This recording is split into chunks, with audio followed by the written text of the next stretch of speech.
자, 여러분 안녕하십니까? 자, 그럼 계속해서 진행하도록 하겠습니다. 자, 저희 교재는 이제 428페이지가 됩니다. 428페이지 보시면 독립성에 따른 분류가 있어요. 거기에 아마 노란 색깔이 칠해져 있을 텐데 부가세에 아마 색깔 표시가 돼 있죠. 자, 그래서 여기다가 별 표시 하나만 해 놓으세요. 별 표시 하나만. 자, 이 부분은 우리가 출제가 된 적이 있었기 때문에 정리를 잘 해 두셔야 되는데요. 자, 여기는 제가 뭐라고 되냐면 본세는 독립세다라고 되어 있고 부가세 이렇게 되어 있어요. 이게 뭐냐? 독립세, 부가세, 독립, 부가 대충은 알 것 같은데요. 이런 얘기입니다. 독립세는 여러분들이 독립세는 이거는 바늘이라고 생각하시면 돼요. 바늘, 바늘이다. 그 다음에 부가세는 실이다. 이렇게 얘기를 하시면 돼요. 그럼 바늘과 실과의 관계를 말하는 것이다. 이렇게 보시면 되겠습니다. 그럼 여러분들 바늘이 있으면은 바늘이 실을 쫓아가요? 실이 바늘을 쫓아가요? 실이 바늘을 쫓아가지 않나요? 그렇죠. 실이 바늘을 쫓아가죠. 바늘이 실을 쫓아가는 것이 아니라 실이 바늘을 따라가는 거야. 그러면 바늘격에 해당하는 세금을 독립세, 실격에 해당하는 세금을 부가세라고 합니다. 이런 거를 여기다 해놓은 거예요. 그러면 우리가 취득세부터 양도소득세라는 이 세금은 오로지 이것만 부과하는 것이 아니라 이 취득세를 거둘 때 여기 이제 농은 농어촌 특별세를 말하고요. 지는 지방교육세를 말합니다. 나머지도 마찬가지예요. 주로 농어촌 특별세하고 지방교육세가 실이라 보시면 돼요. 그런데 가만히 보니까 농어촌 특별세하고 지방교육세는 여러분들 어떤 세금의 특징을 가지고 있냐면 우리 지난 시간에 조세분류 시간에 세금을 거두면 두루두루 이렇게 여러 가지 예산을 쓸 수 있으면 그것을 보통세라고 배웠고 오로지 그 목적을 위해서만 쓰면은 목적세라고 했었죠. 맞습니까? 자, 그러면 우리가 특정 목적을 위해서 만약에 쓴다. 그러면 이게 목적세가 되는 거예요. 특정 목적을 위해서만 쓰는 거니까 목적세가 되는 겁니다. 그런데 목적세는 특정 목적, 특정 대상층만을 위하다 보니까 불만이 있을 수 있단 말이에요. 그러면 예를 들어서 농어촌 특별세다. 그럼 여러분 농어촌 특별세를 내라면 내시겠어요? 물론 취지는 좋지. 농어촌 발전이니까. 하지만 아니 내가 낸 세금에 대한 효익을 내가 얻지 못하는데 내가 굳이 이걸 왜 내느냐 이거야. 명령이 얘기해서. 그렇기 때문에 이런 걸 생각한다면 농어촌 특별세를 납부할 리가 없을 거라는 거예요. 고민했겠죠. 아, 그러면 이걸 어떻게 할 것인가? 그러면 농어촌 특별세를 거둘 때, 야, 그럼 이걸 거둘 때, 이걸 그러면은 그냥 1 플러스 1, 쉽게 얘기해서 이거 1 플러스 1이라 보시면 돼요. 1 플러스 1. 1 플러스 1 있잖아요. 그러면 이 세금 받을 때 끼워서 파는 거야. 세금도 1 플러스 1이다. 세금의 1 플러스 1이다. 라고 생각하시면 딱 맞아요. 아, 그러면 말이 되네. 그러니까 우리가 이렇게 1 플러스 1 방식으로 내는 세금들이 꽤 많아요. 특히 이제 우리가 뭐 외국으로부터 물건을 수입해 가지고 왔을 때는 수입에 따른 세금에 여러 가지 세금이 쫙 달라붙어요, 이게. 자, 그래서 취득세라는 세금이 있으면 여기에는 농어촌 특별세하고 지방교육세가 달라붙습니다. 그러면 농어촌 특별세하고 지방교육세가 보통 이제 10%, 지방교육세는 20% 특이하게 이 딸려붙는 부가세가 두 가지가 있어요. 다만 감면 혜택을 받았을 때는 감면은 이제 세금을 깎아주는 거죠. 취득세가 감면을 받을 때가 있어요. 그러면 감면 받으면 감면 받은 걸 기준으로 해서 농어촌 특별세를 20%를 또 붙입니다. 그럼 감면 세금이 100만 원이면 100만 원 20%인 20만 원을 받는 거죠. 그 다음에 등록면허세도 농어촌 특별세하고 지방교육세가 있는데 얘는 지방교육세가 20% 붙어요. 다만 농어촌 특별세는 감면 등록면허세 감면 혜택을 받았을 때만 감면세율 기준으로 20%가 부과가 됩니다. 이런 비율들은 나중에 외우셔야 되는데 지금은 그냥 이런 독립세가 뭐고 부가세가 뭔지만 알고 넘어가시면 돼요. 그 다음에 재산세는 재산세에 딸려붙는 세금에는 지방교육세가 있는데 얘도 20%가 붙습니다. 자, 그러면 주로 공통점은 농어촌 특별세 빼놓고는 주로 다 20%가 많죠.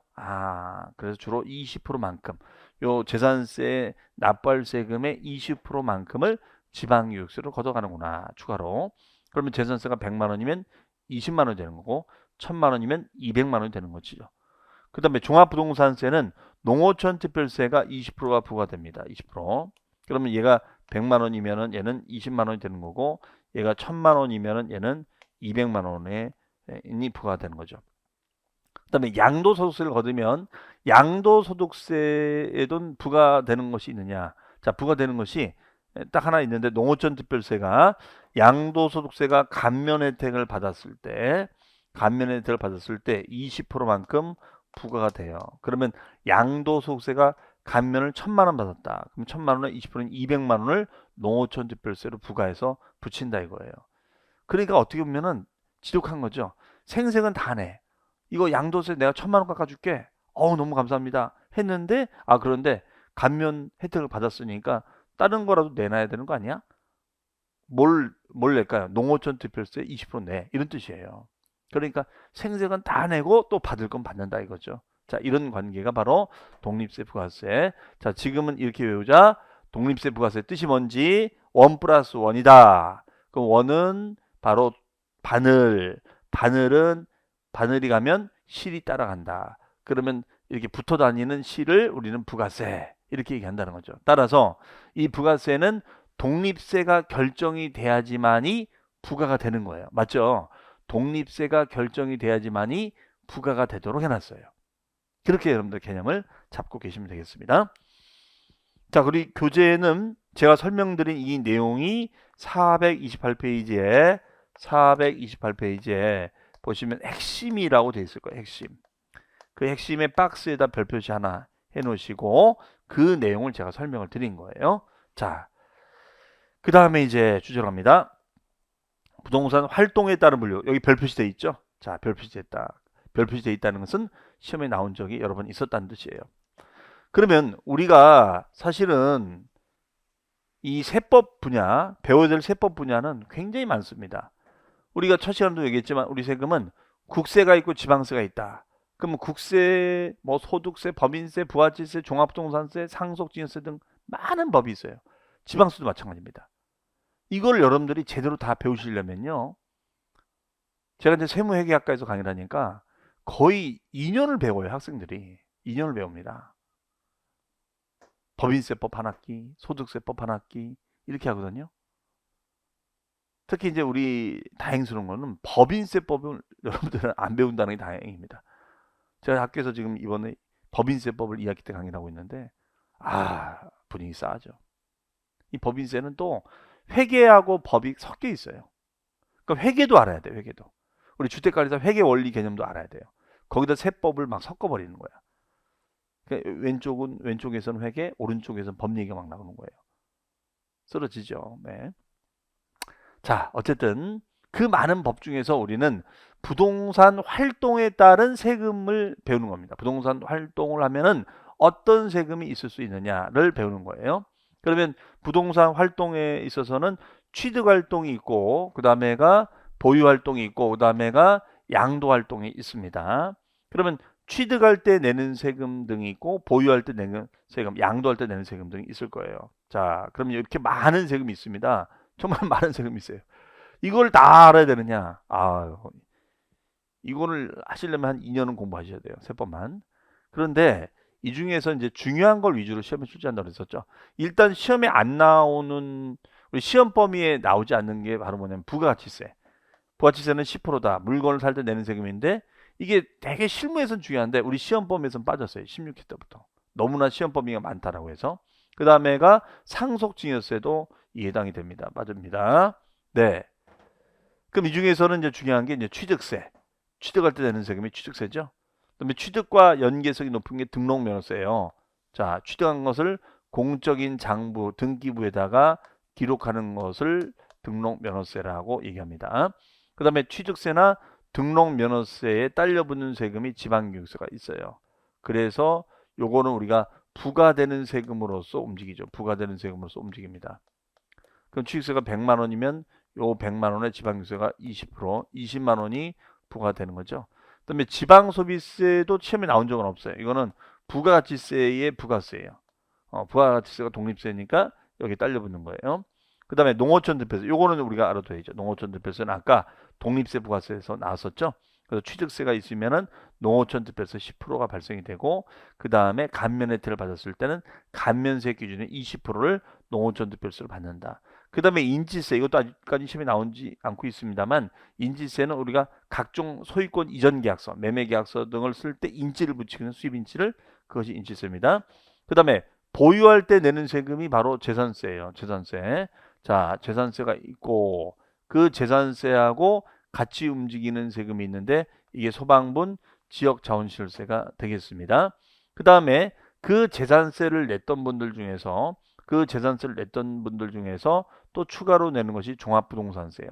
재산세를 냈던 분들 중에서 우리가 추가적으로 내는 우리가 국세를 종합부동산세. 이게 우리 시험에 잘 온다라고 했는데, 이번 시험엔 종합부동산세가 출제가 많이 됐습니다. 그 다음에가 재산세와 같이 움직이는 게 또 지방교육세가 있고요. 지방소득세라는 건 뭐냐면요. 지방소득세는 여기 보시면 법인세나 종합소득세. 법인세는 우리 시험 범위가 아닙니다. 요 종합소득, 어떤 소득을 올렸을 때 이 세금의 특징은 둘 다 국세예요. 이 국세를 거둘 때 이 지방소득세를 같이 걷어요. 그럼 지방소득세는 부가세냐? 부가세는 아니고 독립세적 성격을 가지고 있다. 네, 부가세가 아니라 독립세적 성격을 가지고 있어요. 다시 말하면 얘네가 있어야지만 얘가 움직이는 것이 아니라 따로따로 움직이되, 쉽게 얘기해서 같은 한 동네 살아. 같은 한 동네 사는 거예요. 같은 한 동네. 그러니까 성격이 매우 유사하죠. 네. 자, 그리고 지방소비세 부가치세는 아니고 농어촌 특별세. 예, 보유시에는 종합부동산세가 발생이 되면 이 농어촌 특별세가 같이 움직입니다. 그 다음에 이제 보유해서 임대하다가 팔아요. 이걸 양도를 하죠. 그러면 이때는 양도소득세가 발생이 됩니다. 그 다음에 부가치세는 아니고, 그 다음에 양도소득세를 한 동네 사는 애가 누구라고요? 지방소득세. 그 다음에 이제 기업이 주체가 돼서 팔면은 법인세를 내고요. 개인이 주체가 되면 종합소득세를 냅니다. 기업이 주체가 되면 내는 것이 법인세가 되고, 개인이 주체가 되면 내는 세금이 종합소득세, 이렇게 얘기합니다. 그 다음에 농어촌 특별세 같은 경우에는 어떻게 된다? 농어촌 특별세는 양도소득세가 감면 혜택을 받았을 때는 감면세를 기준으로 농어촌 특별세가 발생이 되죠. 그 다음에 인지세는 우리가 매매계약서 쓰면 인치를 붙이잖아요. 그렇죠? 수인치를 붙입니다. 그러니까 취득할 때 인치 붙이고 양도할 때 인치 붙이죠. 이런 세금을 말한다라고 보시면 되겠습니다. 자, 그래서 우리 교재 보시면은 이제 429페이지에 그런 내용들이 나와 있습니다. 그렇죠? 자, 그중에서도 이걸 다 알아야 되는 건 아니라고 했어요. 제가 그중에서도 엑기스가 되는 걸 다시 한번 보시면은 요거죠. 자, 바로 이제 퀴즈로 들어갑니다. 우리 시험 범위와 관련된 걸 위주로 먼저 알아두시면 돼요. 시험 범위와 관련된 걸 위주로. 그러면 이게 이런 식으로 출제가 돼요. 다음 중 부동산을 취득할 때 내는 지방세가 뭐냐? 다음 중 부동산을 우리가 양도할 때 우리가 내는 세금이 뭐냐? 이런 식으로 출제를 우리가 하는 경우가 있어요. 아니면 취득 보유할 때 내는 세금이 뭐냐? 자, 그럼 먼저 볼게요.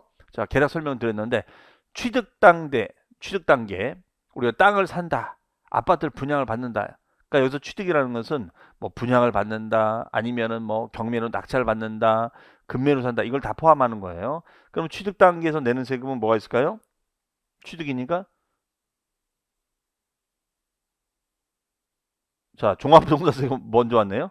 얘는 보유 단계죠. 보유 단계는 종합부동산세. 그러면 종합부동산세는 재산세를 냈던 분들 중에서 그 재산을 과다하게 소유하는 것을 억제하고자 부과하는 국세예요. 네. 그러면 취득 단계는 취득세가 되겠죠. 네. 그 다음에 양도세는, 그렇죠. 양도 단계. 양도니까 이거는 여러분들 맞출 수 있겠죠. 그러면 등록면허세는 어디로 갈까요? 등록면허세는 취득세하고 같이 움직이는 게 얘거든. 그러니까 어디로 가야겠어요? 취득 단계로 하죠. 그래서 취득한 것을 우리가 등기부등본에 기록을 할 때 부과하는 지방세를 등록 면허세 이렇게 얘기를 합니다. 자, 그 다음에가 재산세는 어디로 할까요? 재산세는 재산세니까 방금 말씀드렸잖아요. 종합부동산세하고 같은 친구라고. 그렇죠? 그러니까 얘는 보유 단계로 가야겠죠. 자, 어떻게 보면 좀 유치해 보이긴 하지만 이런 것부터 서서히 연습해 가는 거예요. 그러면 여러분들이 아까 그 많은 세목이 있었지만 그 중에서 우리 시험범위에 들어가는 이 주요 세목이 적어도 어느 단계에서 발생하는 세금인지 정도는 여러분들이 숙지를 하고 계셔야겠습니다. 자, 그 다음에 더 디테일하게 봅니다. 취득, 보유, 양도 단계에서 발생하는 세금. 다시 말하면 취득할 때만 내는 세금도 있고 보유할 때만 내는 세금도 있고 양도할 때만 내는 세금도 있는데 또 어떤 세금은 취득, 보유, 양도할 때 모두 다 발생하는 세금도 있고요. 어떤 세금은 취득, 보유할 때만 발생하는 세금도 있고 어떤 세금은 보유, 양도할 때만 특정해서 발생되는 세금이 있습니다. 자, 그걸 제가 이제 뽑은 거예요. 그럼 갑자기 봄, 여름, 가을 나옵니다. 자, 여러분들 봄을 좋아하십니까? 여름을 좋아하십니까? 가을 좋아하십니까? 저는 가을 단풍을 좋아합니다. 제가 등산을 좋아하다 보니까. 네. 그러면 여기에 농부가 있어요. 농부. 농이 뭘까? 농은 농어촌 특별세입니다. 농은 농어촌 특별세. 아까 설명드린 부는 부가가치세예요. 그러면 우리 농부라는 사람들은 어떤 분들이세요? 1년 내내 농사 짓죠. 봄에 씨앗을 뿌리고 여름에 또 저걸 하고 가을에 수확을 하잖아요. 그러니까 농사 일을 하게 되면 진짜 어떤 그 한 해의 어떤 사람의 일생과 같아요. 그렇죠? 우리가 태어나서 살다가 언젠가는 저나 여러분도 이제 에, 뭐 어떤 그 줄 수 있겠죠. 네.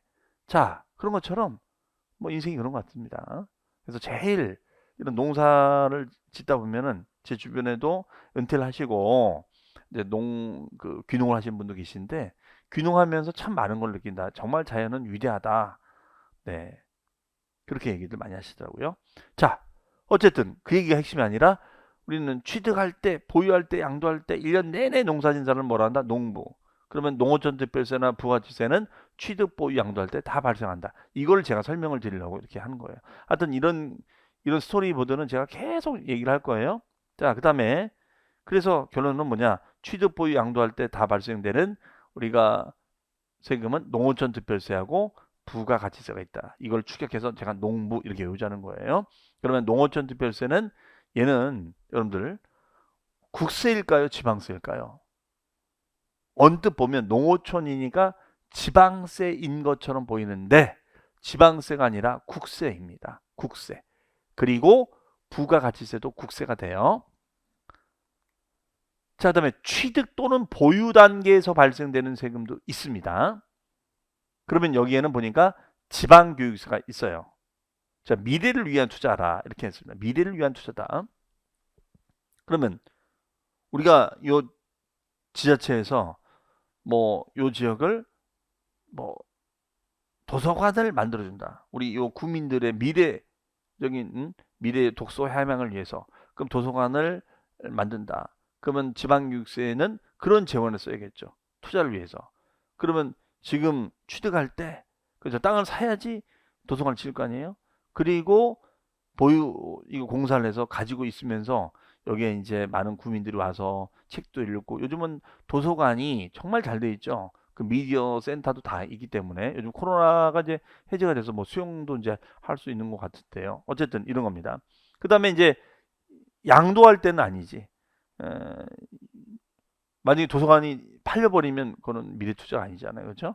자, 그래서 얘는 취득, 보유, 취득하고 보유 시만 발생되는 지방세다. 이렇게 보시면 되겠어요. 그래서 헷갈리시면 어떤 미래를 위한 투자와 관련된 지방세다. 이렇게 생각하시면 취득, 보유. 그런데 그 도서관이 사라져버리면 안 되잖아요. 양도에서. 그러니까 이때만 발생되는 거다. 이렇게 매칭을 시키시면 좀 연상해서 기억하기 좋지 않을까 싶습니다. 어쨌든 이런 것들을 제가 계속 반복해서 설명을 드릴 거예요. 그러니까 제가 첫 시간도 얘기했지만 시험에 우리가 합격할 수 있는 비결은 뭐냐면요.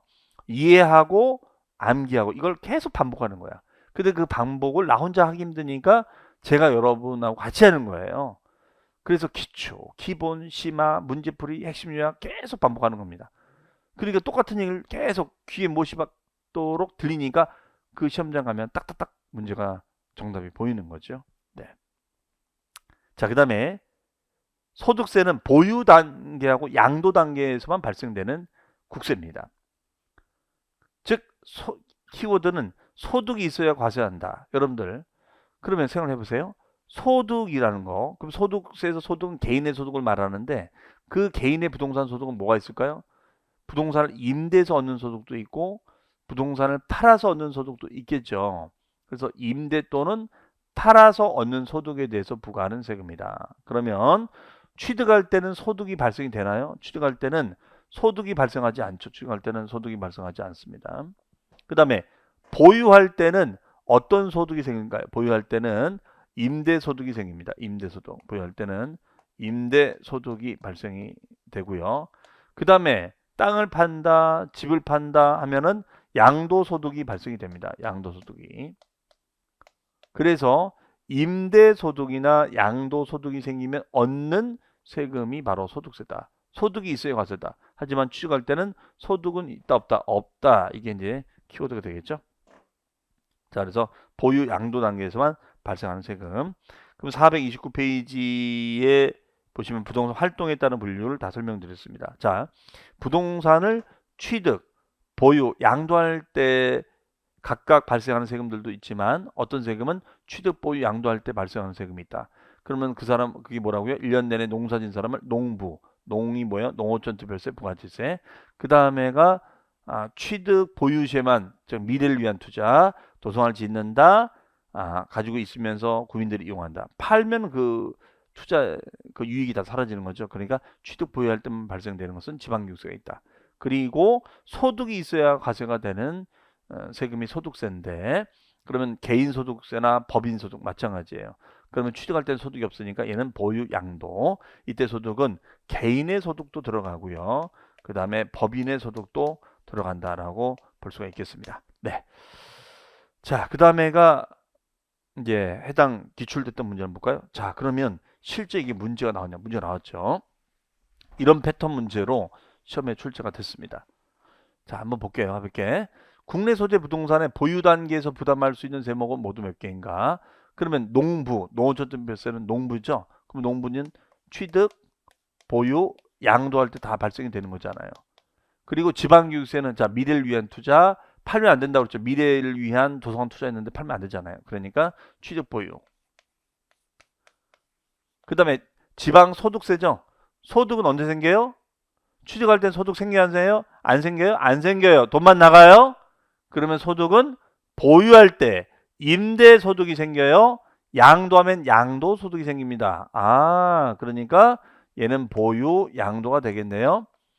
그 다음에 소방분 지역자원시설세가 있는데요. 이거는 뭐냐면 그 해당 지역의 소방시설이나 또는 자원을 활용해서 어떤 유익을 얻었을 때 부과하는 지방세를 말합니다. 다시요. 소방분 지역자원시설세는 그 해당 지역의 소방시설이나 그 지역의 자원을 활용해서 얻었을 때 유익에 대해서 부과하는 세금을 소방분 지역자원시설세 이렇게 얘기합니다. 그러면 얘는 바로 보유 단계에서 발생되는 재산세, 우리 재산세 시간 가서 얘기하겠지만요. 재산세의 대표적인 우리가 얘는 병기세라고 그래요. 병기세. 병기세. 병기가 뭘까요? 말이 어렵죠. 병은 병행하여 기재가 되는 세금. 나란히 기재가 되는 세금. 이것을 병기세 이렇게 얘기합니다. 그러면 재산세는 언제 발생이 돼요? 언제라고요? 보유. 빙고. 보유. 그러니까 얘랑 같이 움직이는 거니까 얘도 보유가 돼야겠지. 맞죠? 자, 따라서 얘는 모두 해당이 되네요. 그렇죠? 그런데 사실은 이런 문제가 실제 시험에 나오면 좀 어려운 건 아닌데 갈등을 느끼게 하죠. 왜? 정말 이게 다 보유야? 혹시 여기 함정이 있지 않을까? 라고 생각할 수 있단 말이에요. 이런 부분들을 이제 연습을 이제 문제풀이를 통해서 많이 해야 되거든요. 그러니까 아직은 이렇게 나온다. 이런 용어들이 이렇게도 응용이 되는구나. 그런 점을 알려드리기 위해서 제가 하는 거지. 지금 이거 가지고 막 부담을 느끼시면 안 됩니다. 네. 자, 그러면 이제 조세 분류 가지고 한번 퀴즈를 또 만들어 봤습니다. 퀴즈. 오늘의 퀴즈. 이번엔 가로 넣기로 한번 제가 해봤어요. 재산세. 우리 재산세라는 세금은 땅이나 건물 등을 소유하고 있는 분들이 내는 세금입니다. 아마 이 수업을 듣시는 여러분들 중에 자가 부동산을 가지고 계신 분들은 이 재산세를 한 번씩 다 낼 겁니다. 보통 이제 7월 달하고 9월 달에 거기서 날라오는데요. 자, 그러면 이 재산세는 관할이 특별시, 구, 도에서 다 관리가 되는 세금이 아니라 얘는 시, 군세 중에서 어디에 해당될까요? 자, 어디에 해당될까요? 얘는 자, 두근두근두근두근. 자, 그러면 누가 올까요? 그렇죠. 시군구세였죠. 시군구세. 시군구에서 관리가 되는 세금이었어요. 그래서 우리가 광역단체에서 관리가 되는 특광도에서 움직이는 세금이 있었고, 독특하게 시군구에서 움직이는 세금도 있었고, 도구세도 있었죠. 자, 지금 그걸 묻고 있는 거예요. 그 다음에 농어촌 특별세, 지방유세는 사용 목적이 특정이다. 아, 키워드는 사용 목적이네요. 사용 목적. 세금을 거두어서 이 세금을 이러이러한 목적에다만 쓰겠습니다. 라는 세금 있죠. 이걸 뭐라고 할까요? 자, 이런 세금을 우리는 목적세, 목적세랍니다. 그럼 목적세는 그 네이밍, 이름에 목적이 있는 거죠. 목적이 있는 거예요. 그러면 우리가 얘는 몇 개 없었는데 특히 농어촌 특별세. 농어촌 특별세는 목적이 뭐예요? 농어촌 발전, 농어촌 발전을 위해서만 쓰는 거잖아요. 그 다음에 지방유세, 지방교육을 위해서만 쓰겠다는 것이죠. 아, 그러니까 목적세입니다. 그리고 다른 세금에 부과하여 과세하는 자, 부가가 키워드예요. 부가. 딸려 붙는다. 부가는 딸려 붙는다. 그러면 이 세금이 있으면 여기에 딸려 붙는 세금이 있죠. 그 딸려 붙는 세금을 우린 뭐라고 한다. 그렇죠? 부가세라고 하죠. 부가세. 딸려 붙는 세금을 부가세로 한다. 그래서 우리가 농어촌 특별세하고 지방유세는 얘는 국세고 대신 얘는 지방세로서 목적이 정해져 있으니까 목적세고, 목적이 있다 보니까 제가 뭐라고 설명했었죠? 나홀로 받기는 뭐해? 농어촌을 위해서만, 지방교육을 위해서만 쓰는 거니까 나는 서울에 사는데 혜택이 없잖아요. 그러니까 납부를 안 할 가능성이 높다라고 부른 거죠. 그러니까 이런 경우는 어떻게 한다? 같이 받겠다. 같이 받겠다. 취득세를 받을 때, 등록면허세를 받을 때 같이 받겠다. 그러니까 부가세가 되겠죠. 그 다음에 조세 부담이 타인에게 전가되는 거죠. 전가되어 납세무자와 담세자가 일치하지 않는 조세. 자, 우리 조세 분류 중에 납세무자와 담세자가 일치하면 무슨 세? 직접세. 일치하지 않으면 뭐라고 한다고요? 뭐라고 한다고 여기서? 그렇죠. 간접세가 되겠죠. 간접세. 간접세라는 용어를 찾으시면 되겠죠. 그 다음에 과세표준. 자, 과세표준은 일정 기간 동안 수입을 얻어서 그 수입을 줄이기 위해서 경비를 빼주고, 그 경비 말고 또 소득공제가 있죠. 이걸 다 제하고 남은 금액을 과세표준이라고 정했습니다.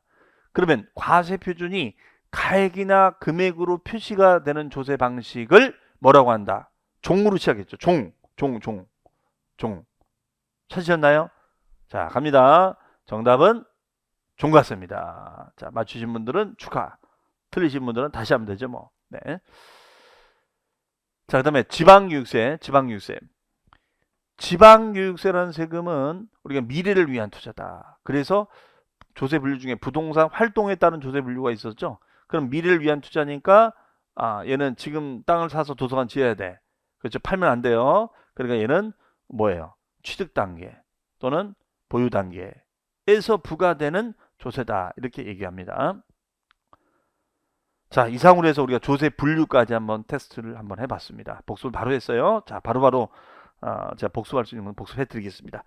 그 다음에 429페이지에 가보시면 29페이지 가보시면 조세 관련 용어가 나오죠. 용어. 거기 용어가 나옵니다. 용어. 그 용어에다가 별표시 해두시고요. 이 용어를 여러분들이 쭉 들여다 보시면 되는데, 자, 그 중에서 이걸 다 설명하지 않고 좀 중요한 용어들 위주로만 제가 설명을 드리고 나머지는 여러분들 쭉쭉 읽어보셔도 돼요. 자, 제가 첫 시간에 일단 부동산 세법을 잘하기 위해서는 용어를 많이 아셔야 된다. 다른 과목도 마찬가지예요. 사실은 용어를 많이 아셔야 돼요. 용어가 익숙해지셔야 됩니다. 그래 그 용어가 귀에 들어오려면 한 번만 가지고 되겠어요? 또 듣고 몇 번 들어야 되는 거죠. 자, 갑니다. 그러면 첫 번째 7번 우리 7번 용어예요. 용어 중에 7번 용어. 7번 용어 중에 과세표준이라는 용어가 있었습니다. 그럼 과세표준이라는 것은 우리가 1년 동안 들어온 수입에서 내가 어떤 중기를 했다, 자영업을 했다.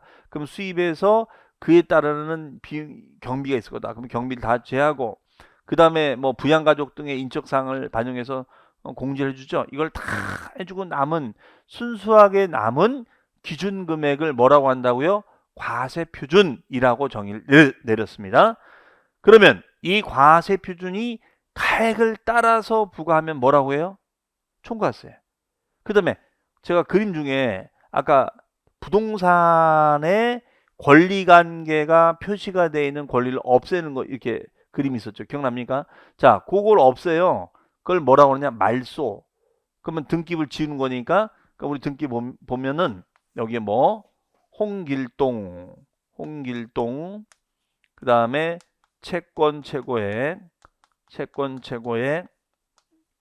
1억 이렇게 써져 있는 거예요. 그런데 빚을 다 갚아서 더 이상 필요 없으니까 없애는 거예요. 없앱니다. 이렇게 빨간 줄 긋거든요. 아니 검은 줄이래.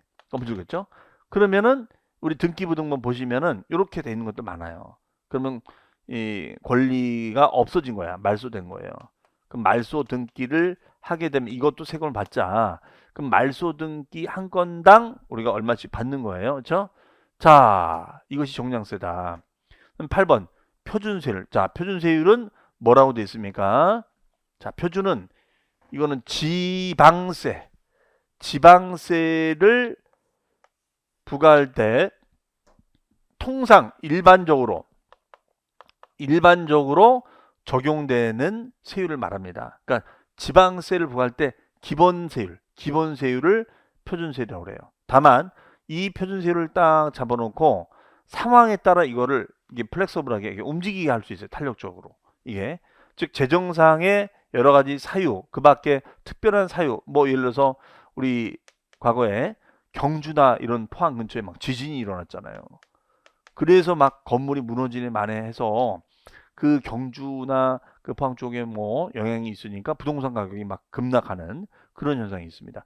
그러면 이러한 예기치 못한 일 때문에 부동산 경영이 너무 안 좋아. 그런데 부동산을 취득할 때, 부동산을 보유할 때 받는 지방세를 그냥 동일하게 적용하면 억울하잖아요. 그러니까 그런 현실을 감안해서 좀 조정을 해주겠다. 이거야, 조정을 해주겠다.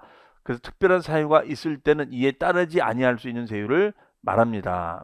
그러면 표준세율을 딱 정해놓고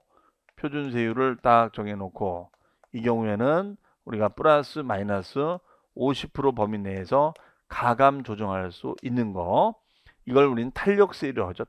탄력적으로 운영할 수 있더라 이렇게 얘기합니다. 탄력적으로 운영할 수 있다 이렇게 얘기해요. 그리고 12번 용어는 뭐냐면 법정 신고기한이 있습니다. 신고기한. 자, 신고기한은 언제까지 신고해 주세요. 언제까지 납부해 주세요. 만약에 이 신고기한을 지키지 않으면 불이익을 줄 거예요. 자, 그래서 신고서를 제출할 기한을 말합니다.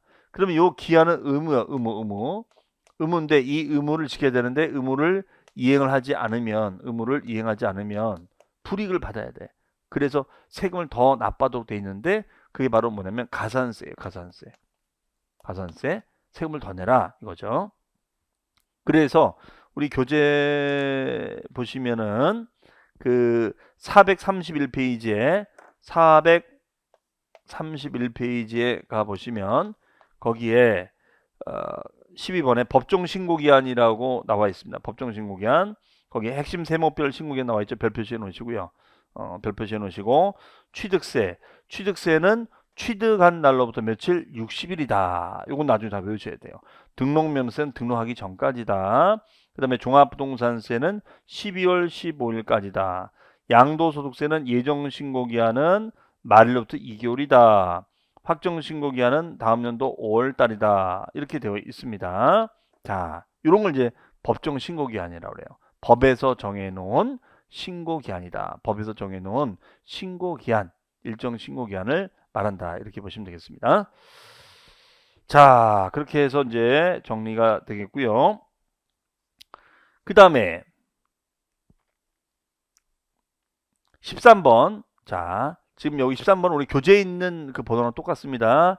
지금 아까 여러분들 다시 앞으로 보시면은 7번 여러분 교재 과세표준에 밑줄 치시고 8번에 표준세율 밑줄 치시고 12번 법정신고기한 밑줄 치세요. 네, 똑같이 한 거니까요. 자, 13번 납세자 밑줄 치시고 납세자 별표시. 자, 그러면 세금을 납부하는 사람을 총칭해서 우리는 납세자라는 용어를 썼었습니다. 총칭해서 납세자 이렇게 써요. 납세자. 그런데 이 납세자에는 보니까 납세무자 플러스 징수무자가 있네요. 납세무자 플러스 징수무자. 좀 더 디테일하게 들어갑니다. 어려운 단어들 나오기 시작합니다. 그럼 납세자가 납세무자나 징수무자보다는 더 큰 개념이에요. 혹자는 이제 교수님 납세자는 납세무자의 줄임말 아닙니까? 아니에요. 헷갈리면 안 됩니다. 납세자 안에 납세무자하고 징수무자가 있어요. 그러면 이 납세무자에는 본래의 납세무자가 있습니다. 원래 내야 되는 사람. 그런데 이 본래의 납세무자가 납부 책임을 다해야 되는데 이 사람이 어찌어찌해서 이 세금을 못 내게 되는 거예요. 그러면 과세관청인 세무서는 포기해야 되느냐? 아니요. 최대한 이 본래의 납세무자와 릴레이션십이 있는 관계가 있는 사람들이 있다면 이 사람들에게 그 세금 납부를 전가시킵니다. 의무 부담을 전가시켜요. 전가합니다. 그러면 여기에는 이제 2차 납세무자. 그러면 1차가 내야 되는데 1차 납세무자 내야 되는데 1차가 다 못 내면 2차 납세무자가 책임을 져라 이거예요. 그 다음에 연대라는 것은 100% 책임지는 겁니다. 연대는 100% 책임지는 거예요. 연대는 100% 책임지는 거. 그 다음에 보증선다는 말 아시죠? 우리 요즘 뭐 연대 보증 이런 말은 이제 다 없어졌는데 1금융권은 네, 무서운 말이죠. 그래서 본래의 납세무자가 납부 책임을 다해야 되는데 그 책임을 다하지 못하면 2차 연대 보증이 책임지는 건데 다만 2차는 연대와 다른 점은 연대는 100% 책임지는 거야. 100%. 하지만 2차는 부족분에 대해서 책임을 지는 거야. 2차는 부족분에 대해서. 연대는 100% 책임지는 거고 2차는 부족분에 대해서 책임지는 거예요. 이것이 납세 의무자라고 지칭할 수 있겠습니다. 그 다음에 징수무자는 건 뭐냐면요. 징수무자는 과세관청을 대리하여 대리를 아시죠? 대신해서 사업주가 세금을 징수하는 것을 말합니다. 그러니까 이 걷는 거야. 징수는 걷는다. 세금을 거두는 걸 징수합니다. 이런 징수를 대신해 주는 거야. 그러면 국세에선 이걸 원천징수 의무자라고 하고 지방세는 특별징수 의무자다. 실제 시험엔 특별징수 의무자가 시험에 나온 적이 있었어요. 그러면 자 이런 거에 가장 일반적인 예를 든다면 예를 들어서 자 우리가 공인중개사무실 오픈했어요. 그러면 오픈한 사람을 개업 공인중개사 개공이라 하고 그 다음에가 이제 직장 그냥 중개사무실에서 근무하면은 소속 공인중개사가 되는 겁니다. 그러면 개업 공인중개사가 소속 공인중개사에게 급여를 줘요. 그러면 급여를 주면 급여에서 세금을 떼죠. 급여에서 세금을 딱 뗍니다. 이런 거를 원천징수. 보통 우리가 무슨 징수라고 하냐면 소득세 원천징수 이런 단어를 써주죠. 소득세 원천징수한다.